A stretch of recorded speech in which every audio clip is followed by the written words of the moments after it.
binigyan ko siya ng konting isa lang lahat yan. Ng toyo. Binigyan ko siya ng chicken broth kasi wala akong chicken. Tsaka tofu na fry. Tapos ayan, nilalagay ko na yung pansit. Yung ginamit ko nga para dito ay sotangon.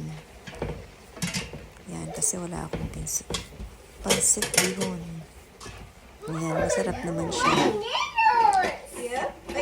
Ayan, yung anak ko yan, excited na kumain. Naamoy na niya yung amoy ng pansit. Biglang nagutom. Ayan na. Gusto niya tumulong dyan. Gusto niya maghalo din siya. Ayan na, sige, halo. Halo. Ayan, gusto niya kunin yung isang panghalo. Ayan na, kinukulit ako. Ayan na. Ayan, ibigay ko na. At bumigay si mama. Ayan na. Sige, halo. Halo. Sige lang. Ayan, malapit ang maluto. Gisa-gisa lang. Pananglangan. Ayan, kapampangan. Sige, halo. Malapit ng maluto. Kapag may gustong kainin, iluto. Kapag nandito sa Amerika, wala. Lutuin. Kapag may gusto, ikaw magluluto. Para craving satisfied. Ayan, malapit na kumain. Luto na. Ayan na. Is it yummy? Konting halo pa. Izzy? Naluto na. Pwede na magsandok. Gutom na. Sige.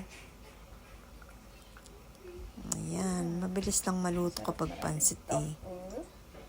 Ayan. Yan yung simple dinner namin ngayon.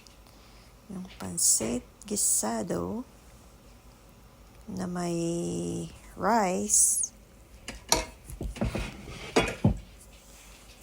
Meron din akong spaghetti na niluto kaninang tanghali.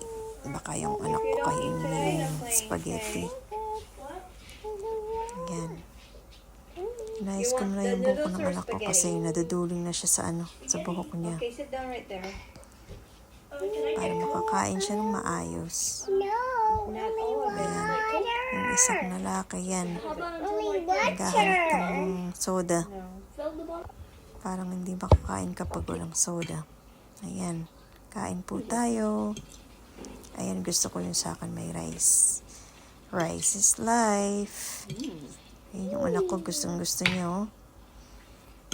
Yung lalaki gusto niya kainin yung spaghetti ngayon. Ayan. Sarap na sarap yung si Izzy, oh. Ayan. Kanina pa siya nagugutom. Ay, ginugutom po daw. Yummy? Yan lang. Yan lang.